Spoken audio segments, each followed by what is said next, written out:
G'day and welcome back to Weekaholic. My name's Tom, and this latest one-week project is something a little different than I've ever attempted before. If you're like me and have a small child, you'll likely know that YouTube is filled to the brim with kids' cartoons and other kids' programs.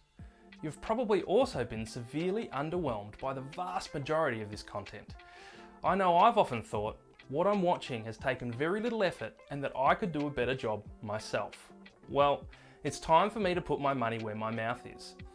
This week, I'll be attempting to create a 3D animated kids cartoon, making everything myself, the textures, the models, the animations, and the music.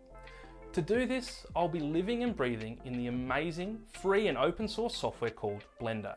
Now, the stuff that this software can produce is absolutely amazing, and it's still mind-boggling to me that it's completely free. In fact, everything that you've seen so far on this channel in terms of animations and effects have been created in Blender, but I've never attempted anything of this scope before, certainly not within a week. I legitimately have no idea how this is going to turn out, but I'm so excited to get into it. Let's get started. I had been thinking about this project for ages and was genuinely giddy to get my teeth into it. Aviation has always been a passion for me, so I decided that I'd create a show about Australian bush planes in the familiar Pixar World of Cars style. I was pretty sure I had the skills to model whatever was needed for the show, as I've been modelling since I was about 15 years old. However, I've never really tried any sort of complex animation, especially involving faces and talking, so I assumed this would be where the real complexity lay. Having done some research, I decided it was best if I knocked out an animatic, which is basically a 3D storyboard. I had figured at most this would take about half a day, but it would be time well spent, as it would give me an idea of how much I needed to model and would save me from wasting time on renders that I was only going to cut out. Boy, was I wrong. At the end of day one, I had nothing that even remotely resembled a finished product. I saw the scope of what I was trying to achieve was far too large, as it included 4 fully animated characters, and on top of that, I had spent far too much time on the animated characters and animations, so I hadn't even completed the storyboard. Overall, the feeling at the end of the day was one of overwhelming disappointment. I hadn't achieved any of the tasks that I'd set out to accomplish, and I had a strong sense of dread that I wouldn't be able to produce anything of quality. With the disappointing end to the first day behind me, I decided that I'd change my tact a little bit and start modelling the first, and spoiler alert, at this point the only character for the show. This was more to do with me needing to feel like I'd actually accomplished something than a well-planned move. Slowly but surely, my main protagonist, Tango, a cartoonified Cessna 152, was taking shape. It was a great step forward and the motivational boost that I really needed. Between the modelling in Blender, the texturing in Substance Painter, and then rigging the model for animation back in Blender, creating Tango took all of day 2 and the start of day 3. I came to the conclusion that Tango would be the only character in at least this first instalment, and that there would be very little in the way of narrative, as it was becoming crystal clear that the modelling and animation would take about every spare second of the week. To begin day 3, I gave Tango's texturing a complete reworking, as I felt that my first go looked a bit rushed. As I had decided last night that Tango would be the only character, it was important that he looked as good as I could make him. I finished the rigging and built a small canyon scene to get a test render done. This was important for me as I really wanted to see if this was going to be achievable or not. After I hit the render button, I got a huge surge of motivation when I saw what I'd come up with.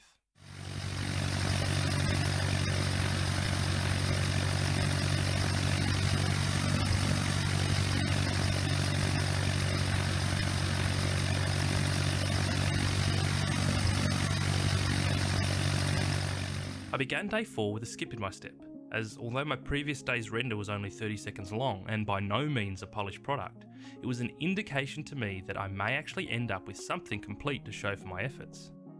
I'm going to use the assets I created for the canyon later on, but I spent the majority of day 4 modelling and texturing the environment assets for his home airfield in Pull Your Pants Up, Australia. I potentially spent a little too much time on the objects I created for the airfield, as it may have been better to create more, less detailed objects to really fill out the scene. However, I was enjoying every minute of the creative process, and each object I added to the scene increased the sense of the story of the place, and it made it all just feel a little bit more believable. Whilst this is a kids' cartoon, I really wanted to ensure that there was some level of realism, as it has always bugged me that kids' shows can take something as inherently interesting as aviation and completely dumb it down to a place where things don't even begin to resemble anything that would exist in the real world. To me, it was important that I didn't talk down to my potential audience. At the end of day 4, I had a reasonable environment for Tango and had him rigged and ready to animate. Day 5 was all about animation. Having some experience in aviation myself, I wanted to include all of the little movements that someone without experience might miss, such as the nozzle strut being compressed and extended as the brakes are applied and released, as well as all the little bumps and movements that are common for small, light aircraft. There was a lot to think about for every movement that Tango made. Where are his eyes looking? What's happening with his wheels? What bank angle and pitch should he be at? What control inputs would be required to get there? What does this look like on the control surfaces? Remember when I said it was important to keep some level of realism? Well, while this was important, I also have a lot of friends who are pilots, and I didn't want to include anything that they could pick apart too easily. At the end of day 5, I had about a minute of animation done, and I was starting to feel bullish that I might actually pull this off. Day 6 and 7 were a whirlwind of activity. I felt as if I was living in my studio, with every part of my attention concentrated on completing the short. I was jumping between animating, modelling, texturing, and recording the music.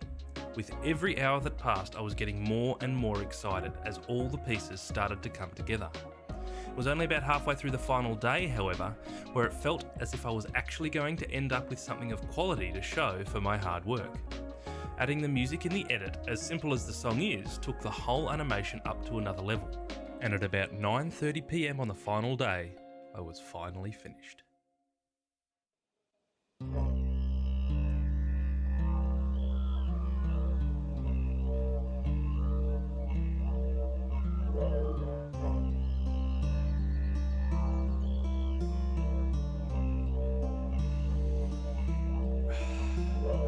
It's a beautiful day for a fly.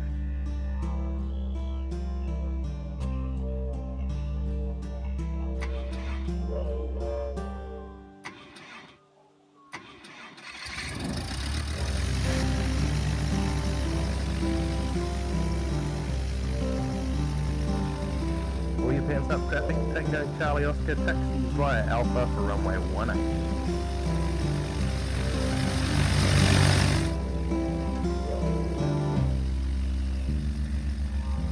Pull your pants up, traffic. Tango Charlie Oscar entering backtracking runway 18.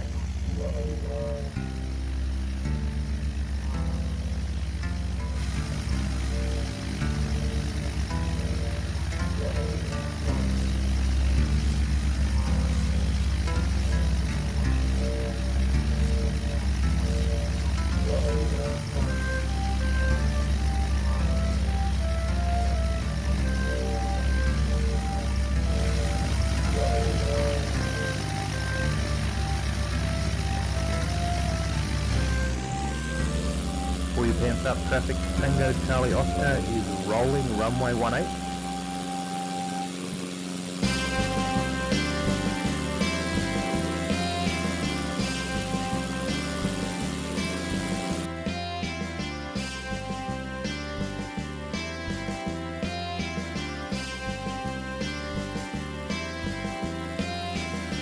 Oh yeah.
Well, there it is, my 3D animated kids cartoon. While I was a little bit disappointed that I needed to narrow the scope so much just to get a finished product, I'm still incredibly proud with what I've achieved in a week. If you have any comments, questions or suggestions, leave them in the comments down below, and if you haven't already, please like and subscribe. And if you hit that bell icon, you'll be notified the next time I put out a video. If you missed the last episode, you can find parts 1 and 2 just here. As always, thanks for watching. Till next time.